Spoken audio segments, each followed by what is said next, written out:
Lagi selamat siang rekan-rekan UNS, rekan-rekan CGC UNS dan rekan-rekan alumni UNS.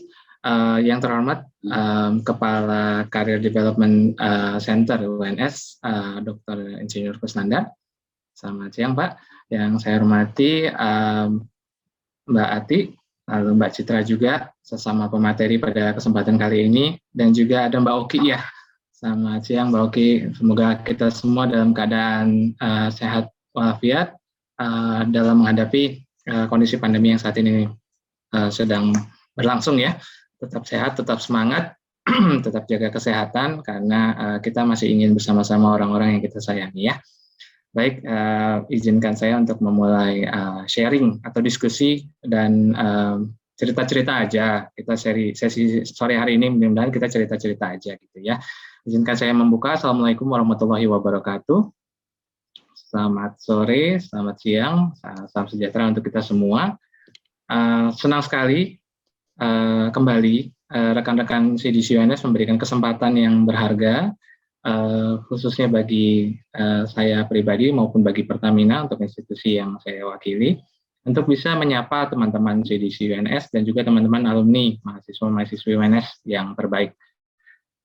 Pada kesempatan kali ini dapat kami sampaikan sekali lagi hubungan baik antara institusi pendidikan dengan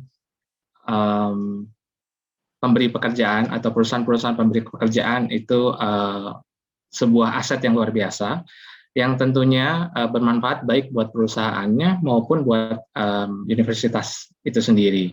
Mengingat bahwa saat ini seperti yang kita ketahui challenge di dunia global terkait pekerjaan maupun di luar dari pekerjaan seperti contohnya pandemi ini bertubi-tubi yang menghantam kita. Nah, oleh karena itu apa saja nih yang perlu teman-teman UNS lakukan atau siapkan untuk masa depannya? Apalagi ini baru-baru lulus ya, kalau saya dengar kan ini teman-teman baru lulus beberapa waktu yang lalu ya. Saya lihat ini pesertanya 150 lebih, mudah-mudahan semua yang hadir di siang dan sore hari ini mendapatkan manfaat dari materi-materi yang di-sharing dari Mbak Citra maupun dari saya sore hari ini. Oke, tidak panjang lebar, supaya santai, izin saya menyampaikan aturan mainnya aja ya. Jadi tidak perlu nunggu sampai sesi selesai, tidak perlu nunggu sampai materi selesai. Kalau ada yang perlu diketik, diketik aja. Karena biasanya kalau saya ada di sana di UNS, ini kan enak ya interaksinya gitu ya. Kalau offline kita bisa langsung ngobrol, saling berpandang gitu kan, eye to eye gitu ya. Nah, tapi kalau sekarang ini kan challenge-nya beda. Ada skill baru yang ternyata muncul bahwa bagaimana berbicara di depan umum yang tadinya skillnya adalah offline gitu ya, how to present. Nah sekarang beda, skillnya bahkan how to present tapi sekarang online. Ini menunjukkan betapa cepatnya perubahan dan betapa cepatnya kita harus menjadi adaptif ya terhadap perubahan-perubahan yang dimaksud agar kita tidak ketinggalan zaman tentunya. Jujur senang sekali saya masih bisa ketemu dengan teman-teman UNS. Kenapa? Karena saat saya bergaul dengan teman-teman UNS, saat saya bertemu dengan teman-teman UNS, berasanya muda terus, gitu ya. Tadi tidak disebutkan tidak disebutkan tahun lahir, memang sengaja. Nanti silakan dimasukkan di kolom chat, silakan diketik-ketik ya. Yang benar nanti dapat hadiah diskon dari My Pertamina. Gitu. Nah, lalu yang kedua, kebetulan saya terima kasih. Mbak Ati tadi membacakan CV-nya, kebetulan saya lahir di Cilacap dan saya lulus di Unpad, Universitas Pajajaran, manajemen di tahun 2007 dan alhamdulillah di tahun 2020 akhir ini, 2020 kemarin Desember, berhasil menyelesaikan S2 di kebetulan dapat kesempatan untuk S2 di Monash University di Melbourne, Australia. Alhamdulillah telah menyelesaikan Master of Human Resource Management. Nah, oleh karena itu, sekali lagi saya ucapkan terima kasih untuk rekan-rekan CGC UNS yang masih memberikan kesempatan untuk saya bisa menyapa teman-teman UNS khususnya. Baik, langsung ke materi, teman-teman. Sebelumnya saya coba sharing ya, sharing screen, semoga lancar ya. Baik, bismillahirrahmanirrahim. Oke, kita coba sharing screen sebentar ya. Oke, mudah-mudahan sudah terlihat. Apabila sudah terlihat, mohon infonya ya. Apakah sudah terlihat, Mbak Ati, rekan-rekan? Sudah ya? Baik. Sudah, Pak Gila. Oke, kita coba lanjutkan. Santai saja. Ada yang mau ditanyakan, ada yang ada yang mau menyapa, atau ada yang mau diketik, silahkan. Karena sekarang zamannya jempol lebih cepat daripada berbicara ya. Kadang-kadang zamannya sekarang ya. Jadi monggo kita bersantai saja. Ada yang mengikuti, saya yakin ada yang menggunakan handphone, ada yang menggunakan tablet atau menggunakan laptop. Silahkan ketik di chat apabila ada yang ingin ditanyakan atau dikomunikasikan. Baik, judul sesi sharing sore hari ini, saya beri judul Enhance Yourself, Take the Future. Sebelum kita mulai sesinya, nah seperti biasa, ini saya mohon bantuannya teman-teman. Ini sama kayak Mbak Ati tadi ya, menggunakan Menti. Jadi kita coba teman-teman, mudah-mudahan masih ada kuota internetnya, dapat dibuka menggunakan gadget masing-masing ke www.menti.com dan enter kode 25607963. Atau secara mudahnya apabila teman-teman menggunakan gadget handphone di tangan rekan-rekan semua, di tangan teman-teman semua, silakan di-scan saja QR code-nya dan langsung diisi kodenya dan dibuka webnya. Iya. Apakah sudah dibuka, teman-teman?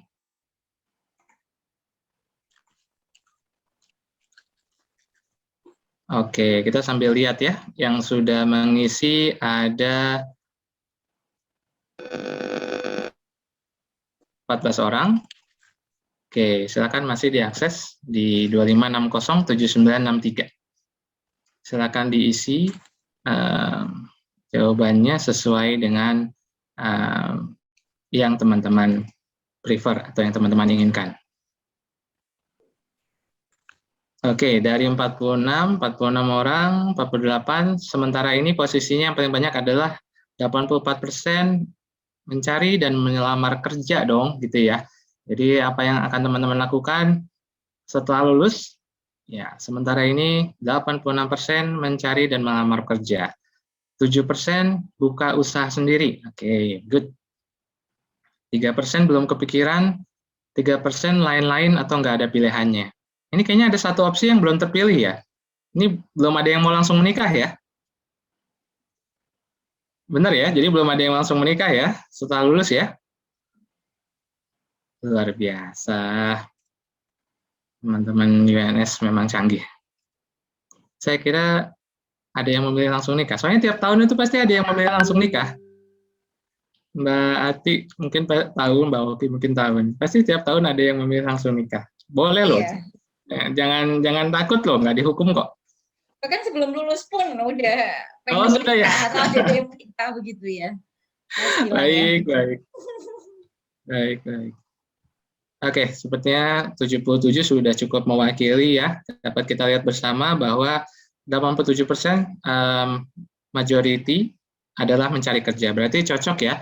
86%, 87% rekan-rekan yang hadir saat ini mengikuti agenda pre-job training CDC UNS adalah karena memang ingin mencari kerja. Jadi sudah cocok nih apa yang teman-teman coba lakukan di sore hari ini atau siang hari ini, mulai dari tadi siang.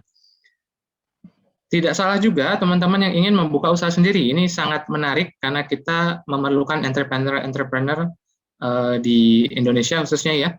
Oleh karena kita juga masih mendukung usaha kecil dan mikro, UKM baik Pertamina juga serta Kementerian BUMN terus mendukung UKM-UKM di Indonesia khususnya agar dapat bersaing dengan produk-produk internasional dan mengembangkan industri kreatif khususnya di Indonesia.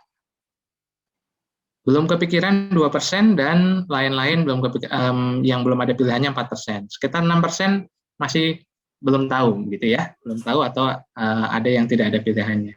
Cocok, berarti bisa disampaikan lebih dari 90% teman-teman hadir di sini dan ingin mendapatkan sesuatu gitu ya. Apa nih sesuatunya? Silakan dijawab di pertanyaan berikutnya. Apa yang ingin didapat dari sesi sore hari ini? Silakan diketik manual, nanti kita akan lihat bersama di layar. Saya juga penasaran nih, teman-teman UNS sore hari ini apa sih yang ingin didapat?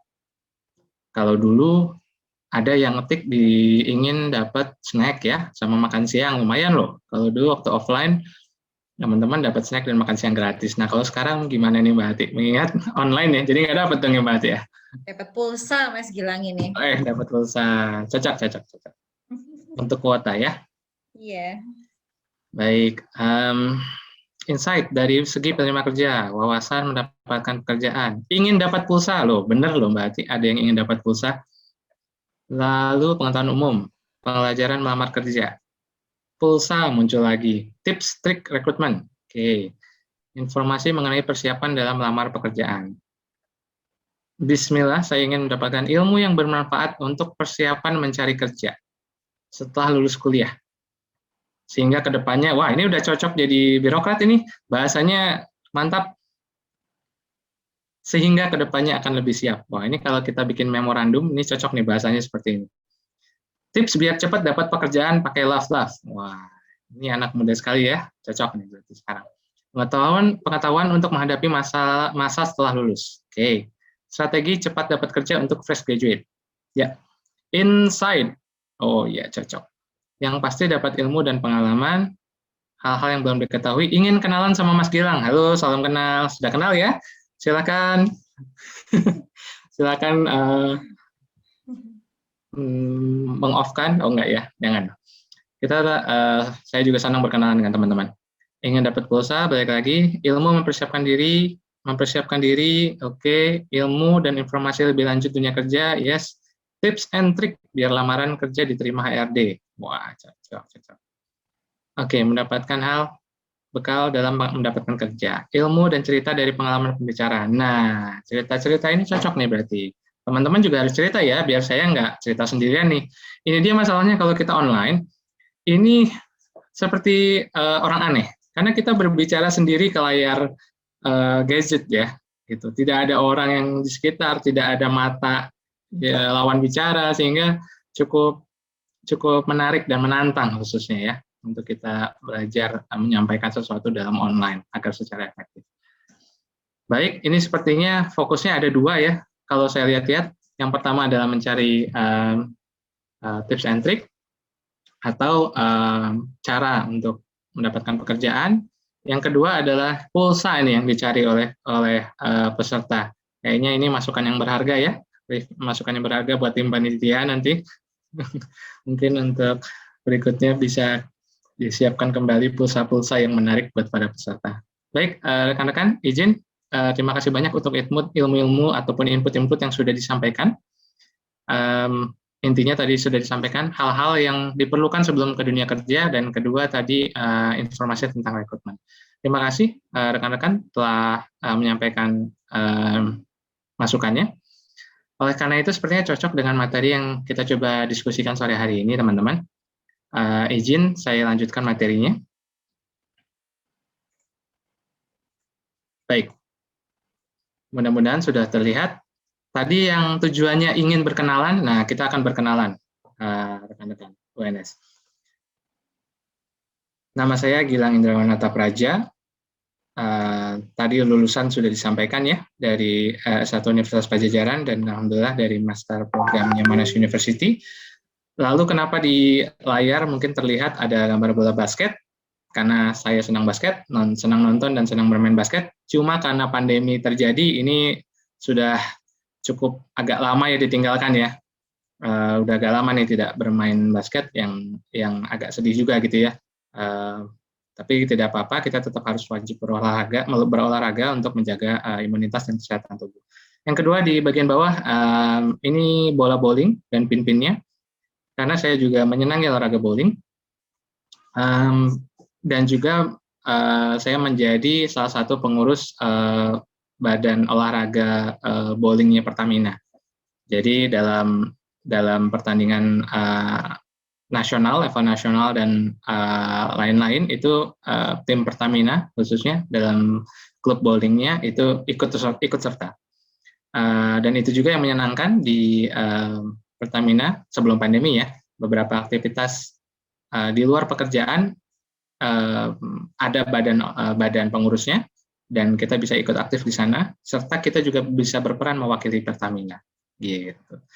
Lalu untuk penggemar sepak bola, nah mungkin ada yang tahu ini logo klub AC Milan karena saya juga menyenangi sepak bola, terutama klub AC Milan. Jadi kalau ada Juventini di sini, monggo silakan meninggalkan room ya. Enggak lah, bercanda. Silakan tetap join. Ini saya hanya menyampaikan bahwa tadi yang ingin berkenalan, saya coba sampaikan ini agar teman-teman juga melihat bahwa saya juga manusia biasa gitu ya, bukan orang yang aneh gitu ya, masih normal kok, senang-senang hal-hal yang sama dengan teman-teman. Lalu ada not musik karena saya juga senang musik. Lalu ada juga roll film dan popcorn karena saya juga senang nonton film. Nah khususnya mulai terbawa ke drama-drama Korea ya. Ini kayaknya cocok nih dengan Mbak Ati langsung ketawa dan Mbak Oki juga langsung tersenyum ya. Kayaknya habis nonton yang baru-baru ya. Saya agak susah kalau ngikutin yang baru-baru karena belum ada waktunya. Jadi cuma sekali-kali aja kalau sempat lihat, gitu ya. Kayak yang rame-rame kemarin startup, sekarang Vincenzo, waduh luar biasa ya. Udah nggak bisa ngikutin lagi. Keracunan drakor. Nah ya. itu. Nah sebetulnya alhamdulillah nggak keracunan sih, masih bisa ketahan. Tahan sama pekerjaan soalnya. Gitu. Kalau nonton nggak selesai kerjaannya nanti Mbak. Iya betul. Gitu. Lalu yang terakhir adalah gambar tangan yang bersatu bersama-sama. Ini menunjukkan saya senang bekerja sama dan berinteraksi dengan teman-teman semua. Jadi silakan apabila ada yang ingin di chat, berkomunikasi, saya juga menyampaikan di sini ada alamat Twitter saya. Sehingga apabila ada yang ingin berkomunikasi, monggo silakan. Oke, kita lanjut saja ke materi. Future, apa sih yang kalau kita dengar kata future, apa yang ada di benak kita? Bayangannya masa depan itu seperti apa? Future itu, kalau boleh saya menyampaikan, itu dari bahasa Latin futura, yang artinya adalah grow, atau tumbuh, atau menjadi. Nah, kenapa bahasanya dari tumbuh? Karena memang kita melihat filosofi di baliknya, future itu artinya semestinya lebih baik dari masa sebelumnya. Karena dari awal judulnya sudah tumbuh, artinya pun tumbuh. Gitu.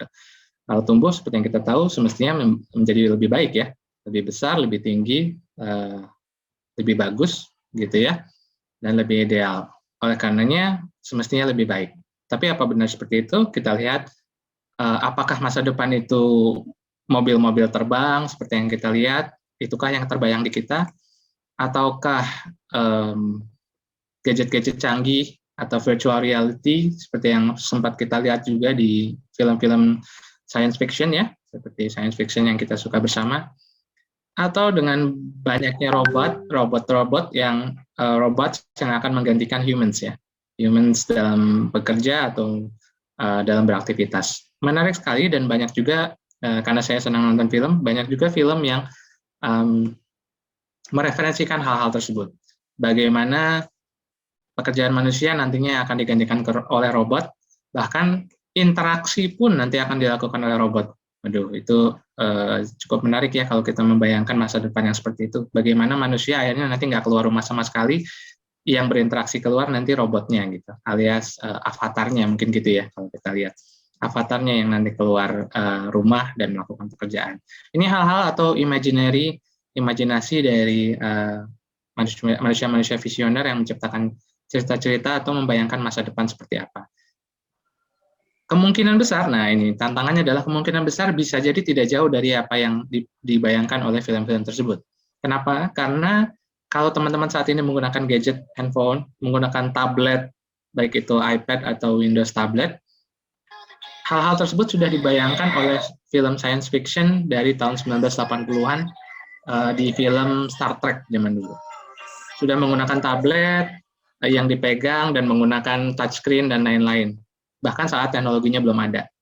Nah, ini menunjukkan bahwa apa yang kita lihat sekarang nggak mungkin tidak lama lagi akan muncul di masa depan. Seperti itu. Lalu, kenapa kita take the future? Karena kita punya kebutuhan, manusia punya kebutuhan, teman-teman punya kebutuhan. Kalau teman-teman yang saya yakin sudah sangat hafal adalah teori Maslow ya, kebutuhan manusianya Maslow, 5 hierarki kebutuhan manusia Maslow. Nanti silakan di googling kalau misalnya belum hafal atau belum mengetahui. Human needs akan terus berubah, tapi yang pasti physiological needs itu tidak bisa diganggu gugat. Makan, minum, tidur itu harus dimiliki. Oleh karenanya kita harus terus melihat masa depan. Karena kalau kita nggak punya kebutuhan, ya kita juga nggak usah ngelihat masa depan ya. Kalau udah relax-relax saja, nggak perlu makan, nggak perlu minum, misalnya manusia seperti itu kan, ya ngapain lagi, kita santai-santai aja. Tapi ternyata tidak seperti itu. Manusia memiliki kebutuhan, makanya kita tetap harus bersama-sama melihat ke masa depan. Yang kedua adalah human desire. Kalau hanya kebutuhan saja yang terpenuhi, apakah sudah cukup? Yakin, teman-teman tidak browsing, teman-teman nggak nonton drama Korea, teman-teman nggak main game online, apakah iya kuat seperti itu, gitu kan ya? Nah, itu yang dinamakan human desire. Sebenarnya kita bisa tanpa hal-hal tadi, tanpa nonton drakor, tanpa main game, bisa pasti. Tapi kita punya desire atau keinginan. Oleh karena itulah sebaiknya kita menyiapkan masa depan kita. Lalu yang ketiga adalah alternate opportunities. Opportunities atau kesempatan yang mungkin sebelumnya tidak terbayang, tapi saat ini muncul di kita bersama dan di dunia. Nah, nanti kita akan cerita berbagai kesempatan yang muncul akibat teknologi dan akibat perkembangan zaman. Dan yang terakhir adalah your choice, your life. Istilahnya kalau zaman dulu waktu kita masih kecil, mau milih sesuatu dipilihin ya.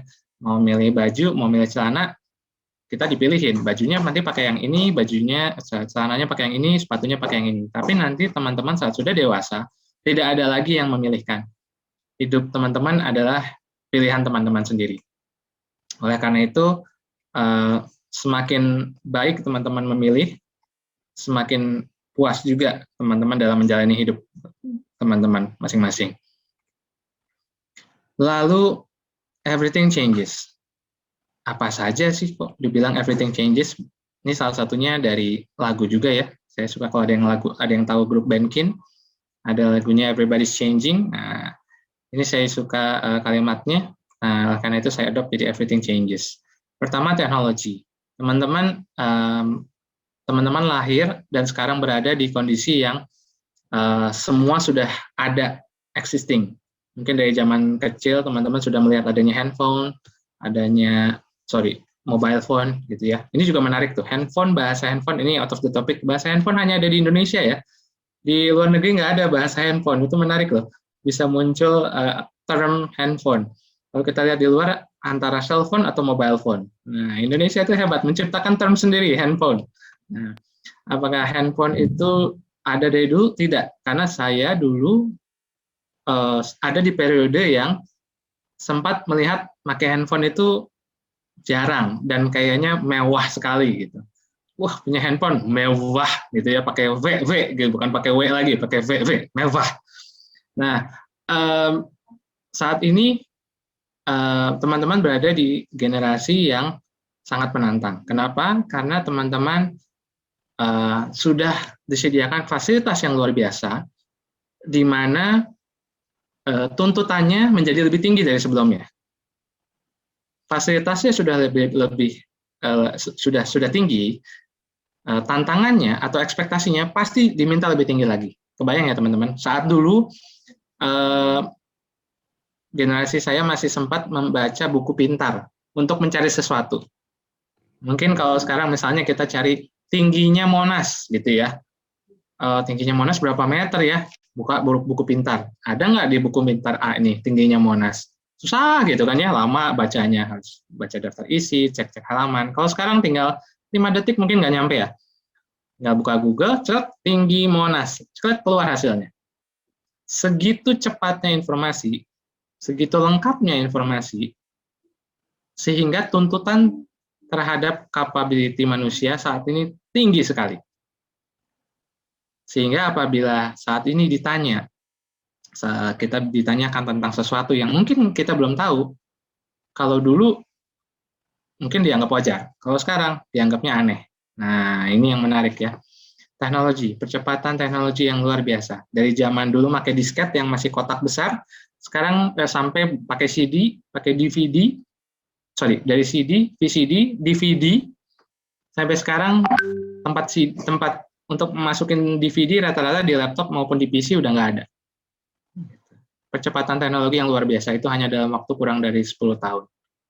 Luar biasa. Berikutnya adalah nature of work. Yang dulu mungkin di zaman sebelumnya kita melihat bahwa pekerjaan itu adalah kita melihat orang tua, mungkin bagi orang yang melihat orang tuanya bekerja gitu ya, yang terbayang adalah bekerja itu berangkat jam 7 pagi, masuk kantor gitu ya, jam 7 pagi, jam 8 pagi, pulang kantor jam 4 sore, jam 5 sore, itulah yang namanya bekerja. Zaman sekarang berubah. Nature of work sudah tidak seperti itu lagi. Ada yang bekerja secara freelance, ada yang bekerja jam-jaman, ada yang bekerja setengah jaman, ada yang bekerja menitan, pakai menit, ada yang bekerja hanya di weekend saja, Sabtu Minggu saja, ada yang bekerja hanya 3 hari dalam satu minggu, dan lain-lain. Nature of work, semua berubah. Menarik sekali buat teman-teman. Dan rapid, kenapa rapid? Terus-terusan, beruntun, nggak berhenti. Misalnya kalau teman-teman tahu, teknologi saat ini menggunakan flash disk 16 GB, oke. Besoknya, kok keluar yang 32 GB? Ya udah 32 GB. Besoknya keluar lagi flash disk 64 GB. Ini kok nggak berhenti-berhenti? Ya itulah, perubahannya terus-terusan, rapid. Teknologi yang saat ini kita bilang canggih, besok sudah bisa dibilang tidak canggih lagi atau ketinggalan zaman. Ini yang kita rasakan dengan teknologi handphone atau mobile phone 10 tahun yang lalu aja. 2011 kita masih melihat yang namanya Nokia. Sekarang udah hampir nggak kelihatan yang namanya Nokia. Kamera dulu yang paling banyak yang diupload dalam situs web media itu adalah dari kamera DSLR gitu ya, yang besar atau mirrorless yang besar. Mirrorless kayaknya baru beberapa tahun ini dari DSLR lah. Saat ini yang paling banyak diupload di web sekitar 60% sampai 70% lebih adalah hasil dari mobile phone, dari handphone. Itulah yang menghancurkan industri fotografi. Luar biasa ya. Rapid change, semuanya berubah. Lalu yang terakhir adalah multi generation. Teman-teman akan berada dan masuk ke dalam generation workforce yang campuran. Masih ada Gen X-nya, lalu masih ada Gen Y-nya, dan teman-teman yang akan masuk ke sana, Gen Z-nya. Dan nanti akan masuk lagi, masih persiapan masa sekolah sekarang, Alpha Generation. Dan tipe-tipe atau karakteristiknya beda-beda semua. Nah, ini akan menantang juga untuk kami-kami yang berprofesi di bidang human capital. The biggest challenge for today's environment, digitalization. Jadi di mana ada tantangan, di situ ada kesempatan. Sebaliknya juga, di mana ada kesempatan, di sanalah muncul tantangan. Dengan adanya kemudahan, justru membuat worry, justru membuat khawatir bagi para pekerja. Dengan adanya digitalization, 78% employee mengatakan pressure, tekanannya untuk mengikuti teknologi agar bisa bekerja secara efektif itu berat. Kenapa saya katakan berat? Karena teman-teman diharuskan belajar. Dan belajar itu tidak mudah. Untuk keluar dari zona nyaman itu tidak mudah, teman-teman. Kalau teman-teman sudah terbiasa melakukan pekerjaan A, B, dan C, lalu tiba-tiba harus melakukan D dan E, gitu ya, masih mending. Tapi saat teman-teman biasa melakukan A, B, dan C, lalu disuruh berubah cara mengerjakan A, B, dan C-nya, itu lebih challenging dibandingkan belajar yang baru. Gitu ya. Nah, ini hal-hal yang sedang dihadapi juga. Bayangkan teman-teman, saya dulu masuk di perusahaan yang masih zamannya ada pekerja di posisi yang mungkin middle management yang bersangkutan tidak bisa mengoperasikan komputer. Terbayang ya teman-teman bagaimana kita mencoba meng-upskill gitu ya, pimpinan-pimpinan ataupun mencoba membayangkan ini challenge-nya ke depannya, harus dan harus. Dan akhirnya di beberapa tempat atau perusahaan yang saya sempat bekerja, dengan adanya kebutuhan yang mau nggak mau harus gitu ya, akhirnya mau belajar dengan rate yang tentu berbeda-beda gitu ya. Bayangnya teknologi terus-terusan berubah. Sekarang sih masih ada yang namanya Windows, iOS, macOS, dan Android. Tidak menutup kemungkinan nanti di masa depan sudah muncul hal yang baru lagi, dan kita sudah nggak pakai Zoom lagi mungkin ya, gitu. Bisa saja terjadi. Kita sudah pakai virtual reality. Saat ini kalau teman-teman yang suka gaming, ada yang namanya Oculus Quest.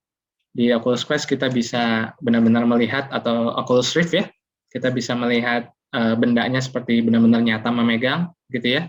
Dan mungkin teknologinya masih belum berkembang pesat itu dari sisi VR-nya, tapi perkembangannya eksponensial.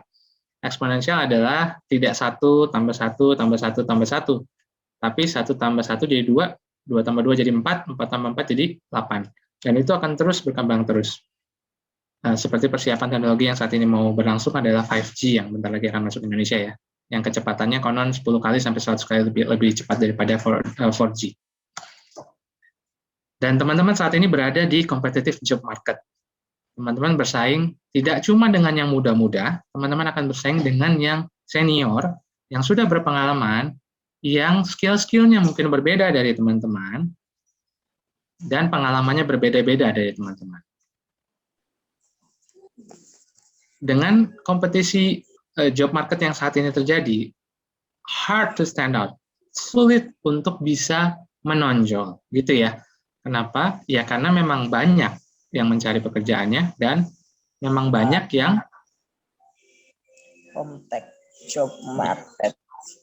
ya, dan memang banyak yang sama-sama mencari pekerjaan yang dimaksud. Tadi ada 90% lebih ya kalau kita lihat yang ingin mencari kerja, 87%, dan ditambah dengan yang belum tahu mau apa yang dilakukan hasil survei tadi kita di awal. Dan ini adalah contoh dulu sebelum pandemi ya. Kalau pandemi sekarang ini sudah dibubarin sama Satpol PP sama polisi nih kalau seperti ini. Ini adalah job fair yang terjadi dulu waktu di Singapura, sama di China juga seperti ini, dan juga di ITB waktu itu saya sempat melihat ya mirip-mirip lah ya situasinya, hampir seperti ini. Jadi terbayang ya, sebelum pandemi saja sudah seperti ini gitu. Apalagi saat ini kondisi pandemi, betapa ketatnya pencari pekerjaan saat ini. Karena kita ada di competitive job market dengan tempat yang terbatas dan peminatnya banyak, otomatis kita akan mendapat tantangan dalam mendifferentiate kita sendiri dengan orang lain. Karena itu ilustrasinya di sini copy and paste. Karena ya sama-sama aja gitu, tidak jauh terlihat apa bedanya nih antara kita dengan orang lain gitu ya. Nah, inilah tantangan kita saat ini. Sedangkan tuntutannya adalah kita harus bisa stand out atau menonjol dibandingkan yang lain.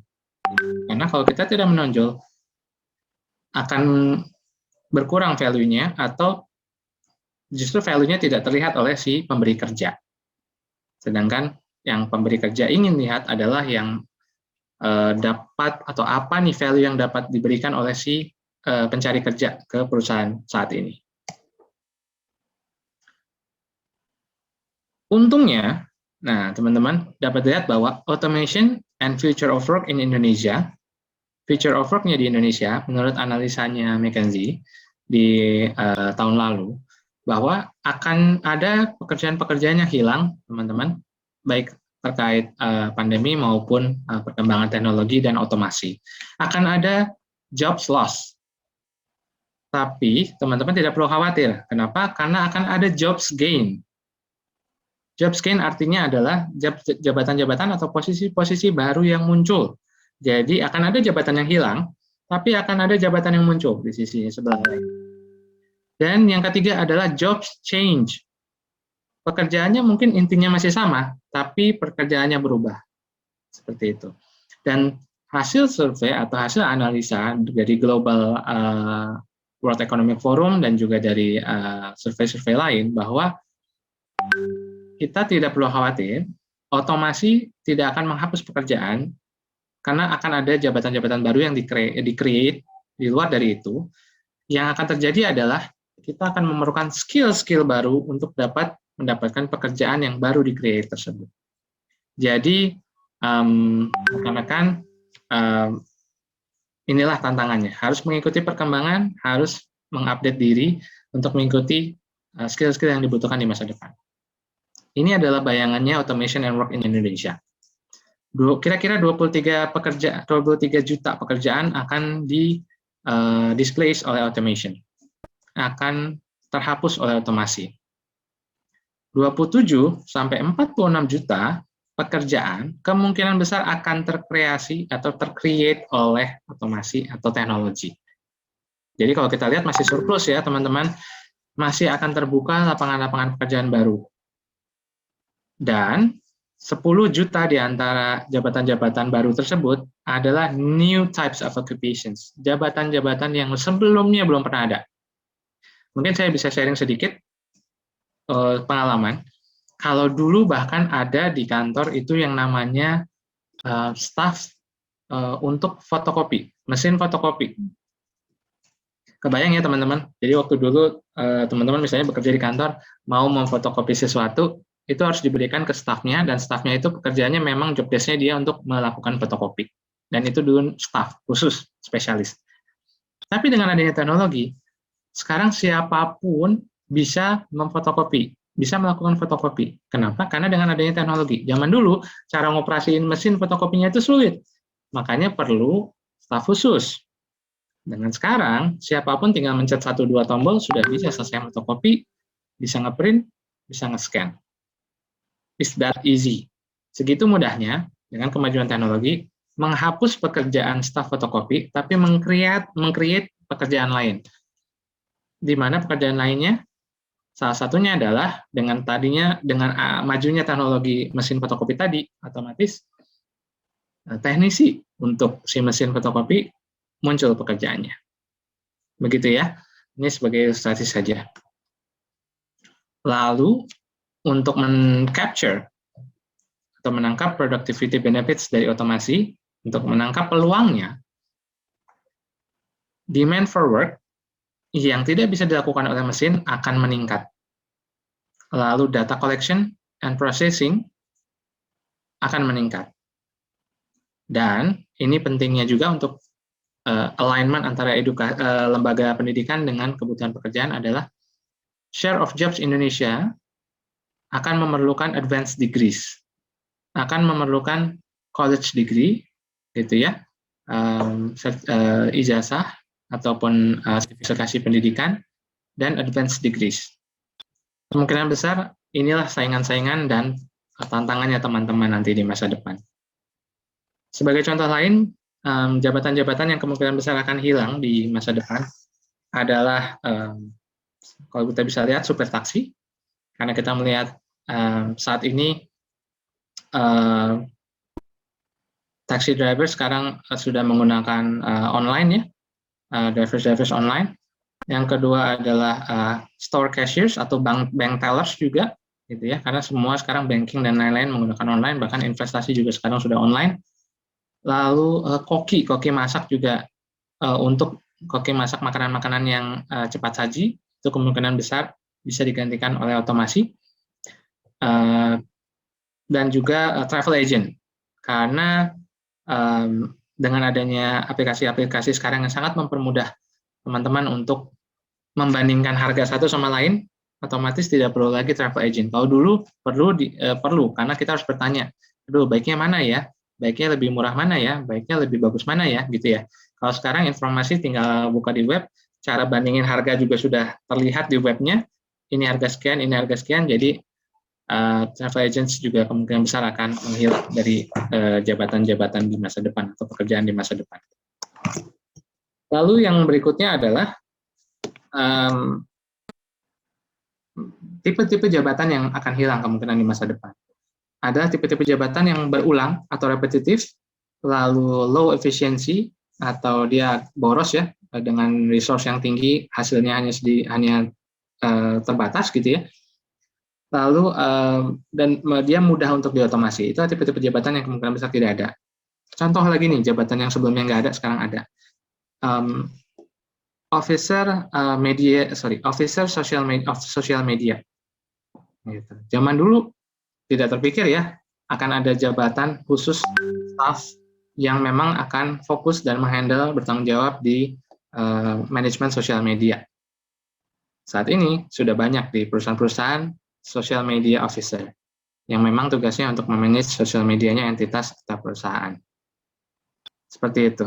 Yang kedua adalah pekerjaan-pekerjaan administratif atau admin, dan yang ketiga freelance.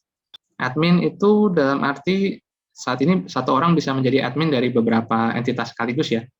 Kalau misalnya teman-teman melihat adanya transaksi online, gitu ya, di beberapa toko online.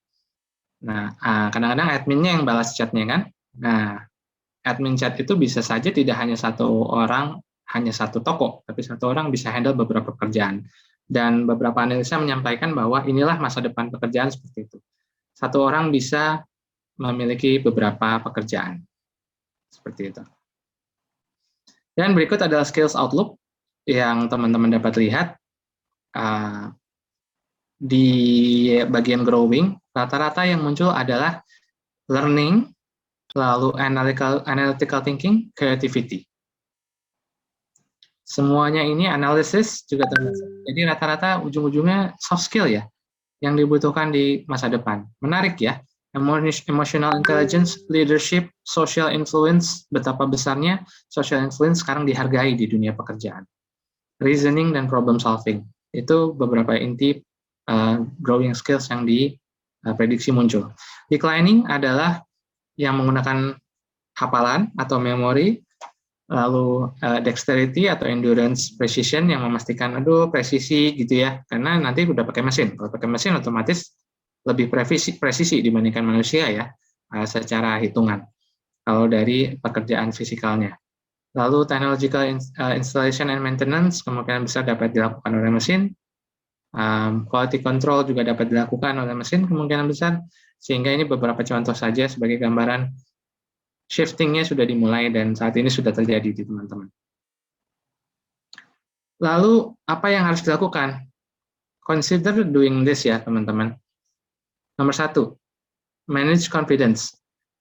Kita lihat kembali, teman-teman lihat kembali pencapaian teman-teman saat ini atau sukses apa yang teman-teman lakukan secara sukses, sambil berpikir tentang challenges yang teman-teman sudah hadapi dan sudah selesaikan. Kenapa ini penting? Ini untuk membangun confidence, rasa percaya diri teman-teman, sehingga saat menghadapi tantangan-tantangan berikutnya, teman-teman lebih semangat dalam menghadapi tantangannya. Belajar dengan lebih semangat karena yakin kemarin sudah berhasil, gitu ya. Sudah sempat berhasil, jadi saat belajar hal baru lebih semangat lagi. Yang kedua adalah adopt an open mind, buka pikiran teman-teman. Pertama, dari sisi pengetahuan, baca berita dunia, baca berita regional, baca berita lokal, gitu ya. Tahu tren-tren apa yang terjadi. Apa yang terjadi khususnya di perusahaan tempat teman-teman mencari kerja. Teman-teman mencari kerja di perusahaan yang bergerak di industri apa.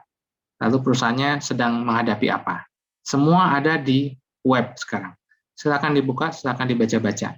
Sayang kalau webnya hanya digunakan untuk browsing-browsing, main game online, ataupun nonton drakor. Bukan berarti nggak boleh, boleh, tapi dilengkapi dengan pengetahuan-pengetahuan lain yang akan memperkaya teman-teman saat berdiskusi dengan orang lain. Contoh, saat kita berdiskusi dengan orang lain yang ternyata dia adalah orang banking misalnya. Lalu kita pernah mendengar, oh kalau dunia banking saat ini terjadi, kemarin Menteri Keuangan menginstruksikan hal A misalnya. Teman-teman mulai bisa ngobrol tuh dengan instruksi A, gimana pendapatnya, gitu-gitu kan ya. Nah, sama, gimana dengan drakor? Teman-teman ketinggalan, kayak saya, misalnya ketinggalan, nih teman-teman ini pada ngomongin apa sih? Kalau dulu tuh yang sempat rame itu The World of the Married ya. Nah, gitu ya. Nah, itu benar nggak judulnya ya? Nah, itulah. Saya juga kurang hafal judulnya. Itu sempat rame banget. Saya juga waktu itu nggak ngikutin ini apa ya. Tapi akhirnya mencoba mencari tahu gitu. Karena minimal kita nggak ketinggalan ya. Gitu. Oh, ternyata inti ceritanya A, B, C. Walaupun saya juga nggak nonton. Yang penting tahu inti ceritanya apa gitu ya. Dan yang dibicarakan itu apa. Gunanya untuk apa? Gunanya untuk menyambungkan koneksi ya, menyambungkan suatu frekuensi sehingga apa yang kita mau cari tahu dan apa yang kita ingin dapatkan dari komunikasi dengan orang tersebut dapat berjalan lancar. Seperti itu teman-teman. Adopt an open mind. Tidak menghakimi. Kita tidak menghakimi orang, oh dia sukanya main game. Nggak apa-apa. Tahu nggak sekarang game-game yang lagi ngetop apa aja? Misalnya gitu ya. Tahu nggak sekarang misalnya dengan orang-orang yang suka main bola, tahu nggak sekarang apa yang terjadi kemarin misalnya yang suka nonton bola di Euro 2020, Christian Eriksen kemarin jatuh, sakit jantung langsung jatuh di lapangan dan alhamdulillah bisa diselamatkan ya oleh tim medisnya. Sempat shock dunia ya, sempat menghebohkan dunia juga. Hal-hal tersebut yang dapat kita pakai untuk open mind. Buka wawasan kita, baca berita. Kalau dulu harus baca koran, kalau sekarang bisa baca web tentang perusahaannya, baca web tentang industrinya, dan pengetahuan umumnya. Adopt open mind. Adopt open mind juga termasuk melihat peluang-peluang dan kesempatan yang teman-teman bisa dapatkan, termasuk remunerasi yang ditawarkan. Open mind berarti juga bahwa kita tidak terpatok di satu industri tempat kita mau kerja. Misalnya, teman-teman mau kerja, aduh saya kan teknik kimia misalnya. Saya hanya mau bekerja di industri A, B, C. Nah, inilah yang saya anjurkan, adopt open mind. Dulu di Samudra Indonesia, teman saya ada yang ahli gizi. Kebayang ya, orang ahli gizi masuk ke perusahaan dan mengurus kapal, gitu ya. Sebenarnya agak-agak nggak nyambung, tapi kalau mau dilihat ya bisa disambung-sambungin gitu, karena ada awak kapalnya di sana, dan akhirnya walaupun jabatan awalnya tidak fokus ke sana, tapi jenjang karirnya bisa mengarah ke sana, sesuai dengan skill yang bersangkutan. Jadi adopt an open mind. Dan yang ketiga, evaluate what you want. Silakan merenung kembali gitu ya teman-teman, kalau lagi merenung, lihat lagi, berpikir, kalau yang muslim habis sholat, silakan sambil berdoa, kira-kira melihat lagi apa sih yang sebenarnya kita inginkan, apa sih tujuan-tujuannya, gitu. Apakah benar itu udah core dari tujuannya, ataukah ini masih lembaran-lembaran luarnya, gitu. Nah, sama seperti human needs, kita harus cari core-nya, cari intinya, seperti apa sih, gitu ya. Yang keempat adalah identify your soft skill. Soft skill-nya ini menjadi hal penting. Inilah teman-teman dimohon dapat memperkaya kembali soft skill-nya, pengalaman organisasi, pengalaman pekerjaan, dan lain-lain. Mohon dibuka lagi gitu ya, mohon diperkaya lagi, sering-sering komunikasi dengan orang lain, karena soft skill itu tidak hanya terkait komunikasi, komunikasi juga ada yang verbal dan juga ada non-verbal, tapi termasuk listening skills. Bagaimana teman-teman atau kita bisa mendengarkan orang lain berbicara, tapi yang kita ambil intinya. Sedangkan saat ini yang terjadi adalah orang lain biasanya mendengarkan orang lain bicara hanya untuk menjawab atau hanya untuk membalas atau mencari kesalahan dari kata-kata yang disampaikan. Nah ini tantangannya. Memang ini agak melawan naluriah ya. Biasa kalau orang yang bicara terus kita ketemu sesuatu yang miss gitu, itu langsung refleks pengen, aduh kok ngomongnya salah gitu ya. Nah, listening skills yang dimaksud di sini adalah yang tadi. Walaupun yang bersangkutan mungkin keliru berbicaranya, tapi intinya yang harus diambil dan kita harus menahan diri untuk melihat apa sih maksudnya, gitu ya. Apa sih di balik omongannya atau perbicaraannya. Lalu problem solving, empathy, kesabaran, self management, lalu etika, manajemen etika, gitu ya. Itu juga penting. Itulah soft skills. Ini yang perlu dicoba dipelajari oleh teman-teman, di-identify kembali. Lalu yang nomor 5 adalah upskill is a must. Saat ini, dengan kondisi saat ini, pasti tidak cukup. Apapun yang terjadi, teman-teman harus upskill. Apapun itu. Teman-teman mau belajar komputer, teman-teman mau belajar English skills sampai TOEIC-nya 990, boleh. Atau TOEIC-nya mau TOEFL-nya 700, boleh misalnya. Apapun itu. Harus upskill. Jangan cepat puas, karena ini dunianya terus berubah dengan kecepatan yang luar biasa. Kalau kita merasa puas dengan apa yang kita miliki saat ini, akan terlibas dengan yang di belakang kita. Atau bahkan di samping kita. Yang keenam adalah build your CV plus network. Jadi saat kita membangun CV, lengkapi tentunya dengan desain-desain tadi mungkin dari Mbak Citra juga sudah menyampaikan mungkinnya dari sisi CV-CV yang ideal atau efektif itu seperti apa. Desain-desain CV juga sudah banyak di web atau di internet. Saya yakin CV-CV teman-teman pasti jauh lebih bagus daripada CV buatan saya zaman dulu. Dan network inilah yang penting, buka jaringan teman-teman. Buka jaringan dalam arti yang positif ya. Bahwa kita saling membantu, carilah rekan-rekan, carilah teman-teman yang mendukung dan saling membantu. Kalau teman-teman merasa berada di lingkungan yang saling menjatuhkan, gitu ya, atau saling mencibir dan lain-lain, mohon dengan sangat coba dievaluasi lagi. Saya berada di lingkungan yang seperti apa. Kalau teman-teman berada di lingkungan yang saling menantang, saling mendorong untuk kemajuan, gitu ya, itu sebuah lingkungan yang sangat berharga buat teman-teman. Tolong dievaluasi ya. Penting buat teman-teman juga untuk masa depan teman-teman. Launch your personal brand. Ini juga sangat penting karena mumpung teman-teman akan memasuki dunia kerja, personal branding sangat penting. Mungkin nanti di sesi lain atau kesempatan lain kita bisa cerita banyak tentang personal branding ya. Mengingat bahwa saya yakin di kampus-kampus dan di lingkungan teman-teman ini sudah mengakar personal branding itu tanpa teman-teman sadari. Contoh, di teman-teman pasti ada yang misalnya kita bicara, aduh ini orang yang jago futsal siapa sih? A, ini pasti si A nih, gitu. Oh, oke. Orang-orang yang jago organisasi siapa sih? Pasti si B. Orang-orang yang jago presentasi siapa? Pasti si C. Tanpa teman-teman sadari, personal brandingnya sudah masuk. Oh, si D mah kalau diajak meeting telat terus, misalnya. Oh, si E mah kalau di WA lama balesnya, gitu. Personal branding ini akan melekat mulai dari titik ini sampai titik akhir nanti teman-teman pada saat bekerja. Begitu ya. Jadi personal branding teman-teman buatlah, rancang. Karena kalau teman-teman tidak merancang, personal brandingnya akan dilakukan oleh orang lain. Teman-teman, rekan-rekan lain lah yang akan mencap teman-teman UNS seperti apa, teman-teman seperti apa. Jadi daripada branding kita dibentuk orang lain, mending kita sendiri yang bentuk. Oke? Dan yang ke-8 adalah focus on your well-being. Our well-being means kesehatan mental maupun kesehatan fisik. Jadi walaupun kita senang olahraga, tidak hanya olahraga, kita juga harus menjaga kesehatan mental. Lakukan hobi-hobi yang teman-teman suka, jangan ditinggalkan. Gampangnya teman-teman masih butuh me time lah ya. Lakukanlah me time teman-teman, karena kesehatan mental salah satunya bisa dirawat dari situ. Dan terakhir mungkin ya ini yang merangkum semuanya dan lebih penting dari sini, jangan lupa berdoa serta minta doa dari orang-orang kita yang tersayang, orang-orang dekat kita yang tersayang, karena itulah yang saya yakin pengaruhnya jauh lebih besar. Gitu. Jadi jangan lupa sebelum nanti melamar pekerjaan atau nanti mau interview atau dan lain-lain gitu ya, tetap minta doa dari orang-orang kita yang tersayang. Itu karena terkadang itulah yang membuat kita tenang, terkadang itulah yang menguatkan kita dalam melaksanakan berbagai tugas ataupun menghadapi berbagai tantangan.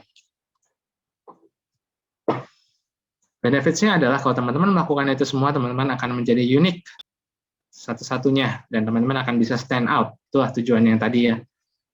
Teman-teman unik, tidak sama. Lalu teman-teman akan mengetahui teman-teman itu siapa. Oh, saya adalah seorang pekerja keras. Saya adalah orang yang akan bekerja keras. Gitu. Saya adalah seorang mahasiswa yang rajin. Rajinnya dari mana? Saya menyelesaikan pekerjaan, saya menyelesaikan kuliah saya dengan baik, saya juga melaksanakan part-time work misalnya. Who am I? Kenali diri teman-teman. Seperti apa teman-teman?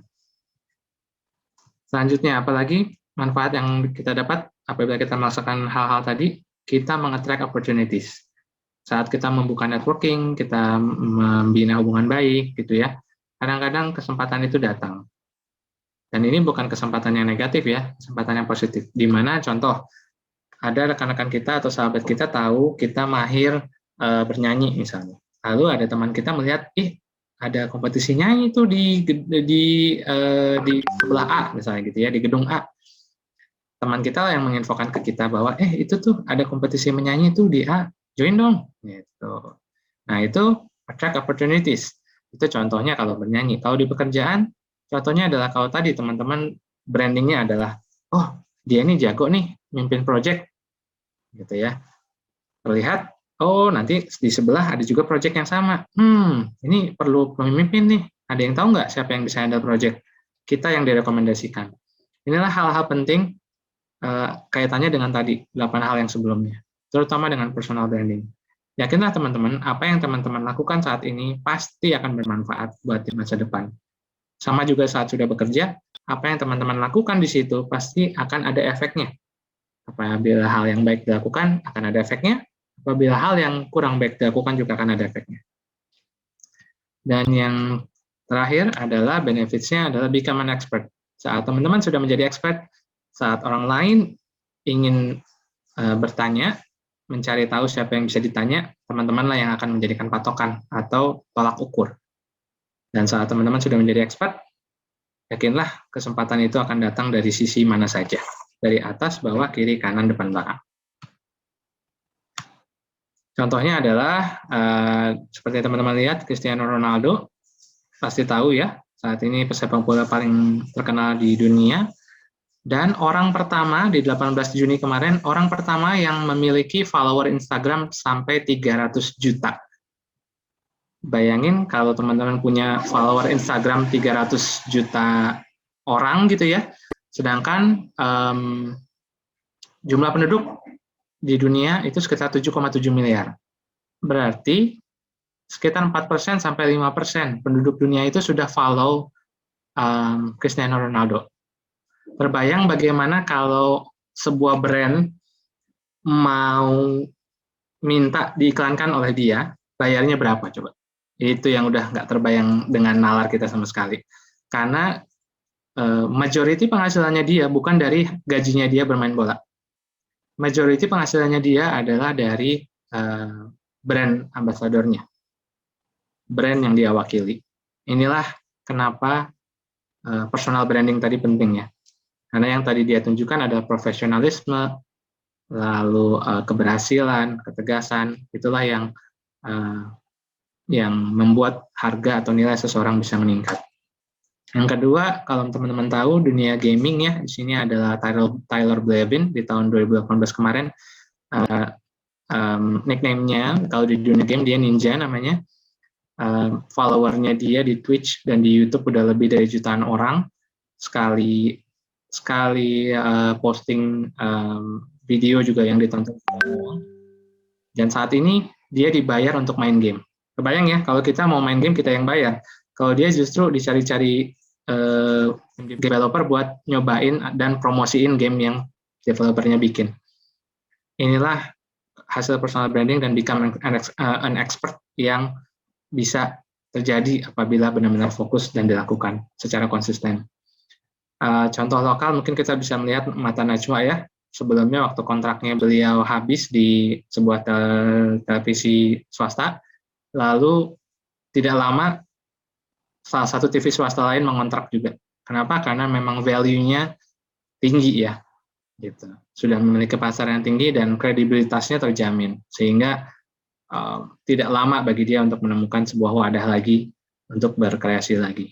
Inilah beberapa contoh personal branding ataupun konsistensi yang bisa teman-teman dapatkan juga apabila masuk dunia kerja. Dan mungkin dari saya sebagai sebelum menutup untuk sesi sharing dari saya, nanti monggo nanti berdiskusi ya, Q&A, silakan bertanya. Ini yang menurut saya lebih penting dari semuanya. Teman-teman, di hidup kita ada hal yang dipilihkan untuk kita dan ada hal yang merupakan pilihan kita. Chosen for you adalah hal-hal yang kita tidak bisa pilih. Ini adalah yang kita terima apa adanya. Gitu. Apa yang sudah terjadi, terjadilah, dan ini yang kita tidak bisa pilih. Birthplace, tempat lahir. Teman-teman milih nggak tempat lahirnya? Nggak bisa kan? Masa dari bayi ngetok-ngetok gitu ke perut ibunya, jangan lahir di sini, gitu kan nggak bisa. Dimanapun tempat lahir kita, itulah tempat lahir kita. Birth parents atau family, itu kita nggak bisa pilih. Teman-teman tidak bisa pilih orang tua siapa, keluarga seperti apa, dan siapa saja kita tidak bisa pilih. Skin color, warna kulit, kita tidak bisa milih. Walaupun sekarang sudah banyak ya yang vitamin C suntik-suntik itu yang saya juga tahunya dari orang-orang lain yang katanya bisa memutihkan gitu ya. Kalau saya sih cukup sawo matang saja sudah cukup. Dan skin color kita tidak bisa milih. Tapi mungkin ke depan bisa ya, saya juga kurang tahu. Tapi saat ini yang saya tahu aslinya skin color kita tidak bisa milih, teman-teman. Birth gender. Teman-teman lahir, ada yang laki-laki dan ada yang perempuan. Kita tidak bisa memilih untuk birth gender kita. Birth language. Bahasa waktu kita lahir, teman-teman, kita tidak bisa memilih karena tergantung lingkungan di mana kita tumbuh kan ya. Kalau misalnya lahir di rumah yang berbicara bahasa Indonesia, tiba-tiba anaknya berbicara bahasa Inggris sendiri kan tentu akan aneh ya gitu. Lah ini diajarin siapa dan ngikutin dari mana kan gitu ya. Kok bisa ngomong Inggris sendirian gitu. Ini aneh. Birth language kita tidak bisa milih. Karena itu bawaan kita dari kecil tiba-tiba kita udah berbicara saja. Birth name, nama lahir. Kenapa saya tulis nama lahir? Mungkin nantinya bisa dirubah secara legal ya pada saat lebih tua. Tapi saya tulis birth karena lahirnya, nama lahir. Pada saat nama lahir teman-teman nggak bisa milih, gitu ya. Apapun nama lahir kita itu yang melekat di kita. Walaupun secara legal nantinya bisa dirubah. Ethnicity kita tidak bisa ganti. Nanti kalau ada teman-temannya, saya etnisnya etnis Jawa dari Solo misalnya, saya ngaku-ngaku gitu, yang nggak bisa juga karena saya bukan dari situ etnisnya gitu, nggak bisa maksa-maksa kan dari sana. Lalu born abilities di sini adalah bakat yang memang bawaan. Ini tidak bisa dipungkiri, memang ada. Tapi apakah hal itu mutlak berpengaruh? Belum tentu. Karena ini hal-hal yang chosen for you, dipilihkan untuk kita. Tapi teman-teman, ada hal lain yang lebih penting. Di luar ini adalah your choice, pilihan teman-teman. Hal-hal yang ada di sebelah kanan ini adalah hal-hal yang pilihan teman-teman sendiri. Tidak ada yang memaksa. Tidak ada juga yang menjatuhkan hal-hal ini tiba-tiba ke teman-teman. Tidak ada. Sebelah kanan ini adalah pilihan teman-teman sendiri dan diharapkan ini mudah-mudahan memberikan sedikit sharing lah ya, bahwa untuk menjadi baik, kind, gitu ya, dan memiliki empati ke orang, itu merupakan pilihan, bukan dari lahir. Kalau teman-teman mau memilih untuk menjadi baik atau memiliki empati, itu adalah pilihan teman-teman. Grateful, bersyukur, itu pilihan teman-teman. Jadi kita tidak bisa menyalahkan, wah ini sih saya lahirnya dari dulu nggak bersyukur, jadinya saya orangnya nggak bersyukur, ya nggak bisa gitu. Grateful atau bersyukur itu adalah pilihan teman-teman. Hardworking bukan bawaan lahir. Jadi kalau ada yang tiba-tiba, oh saya orangnya emang gitu kerjanya, cuma jam sekian sampai jam sekian, nggak, no, that's a choice. It's your choice. Hardworking. Honest, jujur adalah pilihan teman-teman. Respectful, saling menghormati, itu pilihan. Optimistic juga adalah pilihan. Humble bukan berarti rendah diri ya, merendahkan diri sendiri, bukan, tapi rendah diri dalam arti positif. Kita tetap rendah hati juga untuk melihat bahwa di atas langit masih ada langit, gitu. Saya juga merasa juga di sini bukan yang paling pintar, dan apalagi saat berkomunikasi dengan pihak universitas ya, saya nggak ada apa-apanya ini dibandingkan Mbak Ati, Pak Kusnandar, dan lain-lain ini, gitu. Kebetulan saja alhamdulillah dapat kesempatan sharing dan berbicara dengan teman-teman semua.